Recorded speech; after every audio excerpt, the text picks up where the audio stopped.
Dasharatha plan super.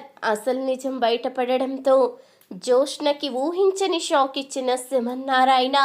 ఇదంతా ఎలా జరిగిందో తెలుసుకునే ముందు ఇప్పటి వరకు మా వీడియోను గనుక లైక్ చేయకపోతే తప్పకుండా ఒక్క లైక్ చేయండి. కార్తీక దీపం సీరియల్ లేటెస్ట్ ఎపిసోడ్లో ఏం జరగబోతుందో తెలుసుకోవాలి అనుకుంటే వెంటనే మా ఛానల్ని సబ్స్క్రైబ్ చేసుకుని పక్కన ఉన్న గంట సింబలపై ఆల్ అని క్లిక్ చేయండి. అప్పుడే ప్రతి వీడియో మీరు మిస్ కాకుండా చూసేవచ్చు. ఇక దీప అయితే చాలా బాధపడుతూ ఉంటుంది. నేను ఒప్పుకోను దీప, నీ భర్త దీనికి అంగీకరించడు. నీ భర్త అంగీకారం లేకుండా నేను ఏమీ చెయ్యలేను.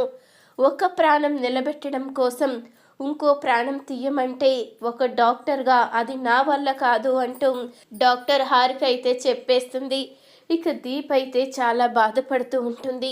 ఇప్పుడు నేను ఏం చెయ్యాలో అర్థం కావడం లేదే, నా పరిస్థితి ఏంటి అంటూ ఆలోచిస్తూ ఉంటుంది దీప.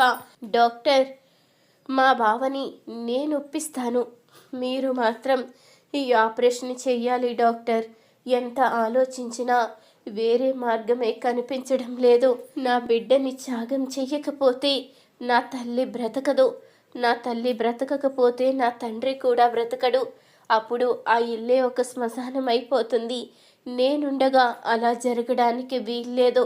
నా బిడ్డకే కాదు, నా ప్రాణానికి ప్రమాదమైనా పర్వాలేదు, కానీ నా తల్లి మాత్రం బ్రతకాలి డాక్టర్. ఖచ్చితంగా మీరు కాపాడాలి. ఈ విషయంలో మాత్రం దయచేసి నాకు సహాయం చెయ్యండి. అవసరమైతే మీ కాళ్ళు పట్టుకుంటాను అంటూ దీప్ అయితే కన్నీళ్లు పెట్టుకుంటూ ఉంటుంది. ఇక డాక్టర్ హారిక అయితే, చూడు దీప, సరే కార్తీక్తో కలిసిరా, అప్పుడు ఆలోచిస్తాను అంటూ హారిక అయితే చెప్పంగానే, లేదు డాక్టర్, ఆలోచించవలసింది ఏమీ లేదు. నేను ఖచ్చితంగా మా బావని ఒప్పించే తీసుకువస్తాను. మీరు మాత్రం ఆపరేషన్కి ఏర్పాట్లు చెయ్యండి అంటూ దీప్ అయితే డాక్టర్ని బ్రతిమలాడుతూ ఉంటుంది. ఇంతలో అప్పుడే ఈ మాటలన్నీ దశరథ అయితే వింటాడు. నాకు తెలుసమ్మా, నువ్వే నా కన్న కూతురువని అర్థమైంది. నీ నోటితో ఎలాగో నిజాన్ని బయట పెట్టవో కార్తీక్ కూడా నిజాన్ని బయట పెట్టడు. అందుకని మీ దగ్గర నుంచి నిజం తెలుసుకోవడానికే ఇదంతా చెయ్యవలసి వచ్చింది దీప. నువ్వే నా కన్న కూతురు అని తెలుసుకొని ఇప్పుడు నాకు చాలా సంతోషంగా ఉంది అంటూ దశరథ అయితే ఇంటికి వెళ్తాడు. ఇంతలో అప్పుడే సింహనారాయణ అయితే, ఏమైంది దశరథ, ఎక్కడికి వెళ్ళావు? అసలు నువ్వు ఎక్కడికి వెళ్ళావో, సుమిత్రను దగ్గరుండి చూసుకోవలసిన నువ్వు ఎక్కడికి వెళ్ళావంటూ ఆలోచిస్తున్నాను అంటూ సింహనారాయణ అయితే అంటూ ఉండగా, ఈరోజు నాకు సంబంధించిన నిజం తెలుసుకోవడానికి వెళ్ళాను నాన్న అంటూ దశరథ అయితే చెప్తూ ఉంటాడు. నీకు సంబంధించిన నిజమా? ఏం నిజమది? ఏం జరిగింది అసలు?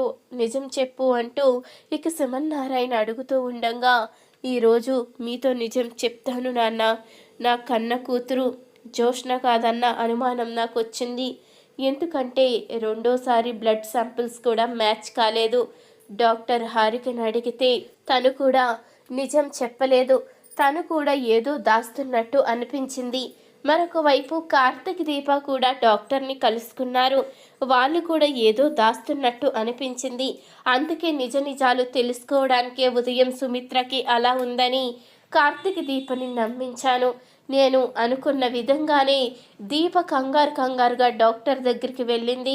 అక్కడ జరిగింది మొత్తం చెప్పడంతో ఆ నిజం తెలుసుకున్న నేను ఆ సమయంలో ఏం చెయ్యాలో అర్థం కాక మౌనంగా వచ్చాను నాన్న. దీపే నా కన్న కూతురు. ఏం జరిగిందో ఎలా జరిగిందో నాకు తెలియదు, కానీ దీప నా కన్న కూతురు నాన్న అంటూ ఇక దశరథ అయితే కన్నీళ్లు పెట్టుకుంటూ ఉంటాడు. ఇక ఈ నిజం తెలుసుకున్న సింహనారాయణ అయితే కోపంతో రగిలిపోతూ ఉంటాడు. దీప నీ కన్న కూతురు అయినప్పుడు మరి జోష్న ఎవరు? జోష్న మన దగ్గరికి ఎలా వచ్చింది? ఇదంతా ఎవరు చేశారు అంటూ ఆలోచిస్తూ ఉంటాడు సింహనారాయణ అయితే.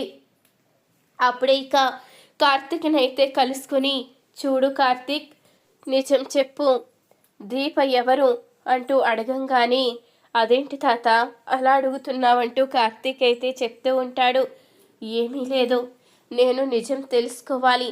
నువ్వు ఇలా అయితే చెప్పవు, కానీ దీప మీద ఒట్టు వేసి నిజాన్ని చెప్పు అంటూ ఇక అడుగుతూ ఉంటాడు. శ్రీమన్నారాయణ అయితే దీపం మీద ఒట్టు వేసి ఇక అబద్ధం చెప్పలేక నిజమైతే చెప్తాడు కార్తీక్.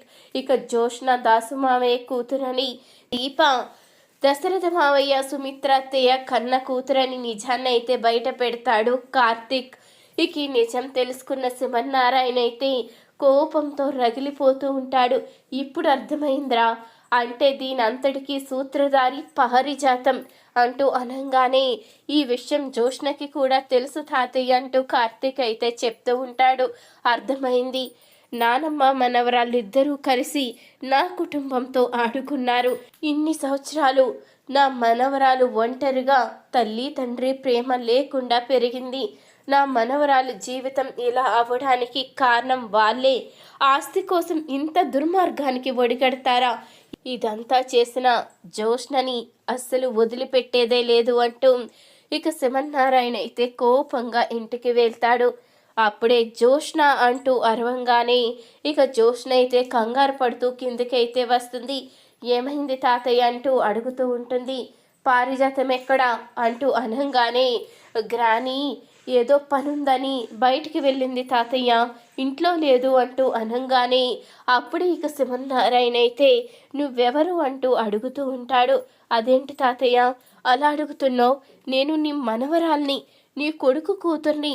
ఆ విషయం కూడా మర్చిపోయావా ఏంటి? అమ్మలా నీకు కూడా మతిమరిపొచ్చిందా అంటూ జోష్న అడుగుతూ ఉంటుంది. అప్పుడే శ్రీమన్నారాయణ అయితే జోష్న చెంప పగలగొట్టి ఇప్పుడు అసలు నిజం చెప్పు, నువ్వు నా మనవరాలివా, నా కన్న కొడుకు కూతురివా? ఒక్కసారి నా కళ్ళల్లోకి చూసి నిజం చెప్పు జోష్న, నువ్వెవరు అంటూ అడుగుతూ ఉంటాడు శ్రీమన్నారాయణ అయితే. అది తాతయ్య ఇదేంటి ఇలా మాట్లాడుతున్నావు అంటూ అనంగానే జోష్న నాకు ఇంకా కోపం తెప్పించుకు. నువ్వు ప్రాణాలతో ఉండాలి అంటే నిజాన్ని ఒప్పుకో. అన్ని నిజాలు తెలుసుకునే వచ్చాను. నాకు తెలియదనుకుని నువ్వు నటించవలసిన అవసరం లేదు. ఇప్పుడు నిజం చెప్పు అంటూ అనంగానే అప్పుడిక జోష్న తన నోటితోనే నిజాన్ని అయితే బయట పెడుతుంది. నేను దాసు కన్న కూతుర్ని. నేను ఈ ఇంటి వారసురాల్ని కాదు. నన్ను క్షమించండి. దీంట్లో నా తప్పేమీ లేదు.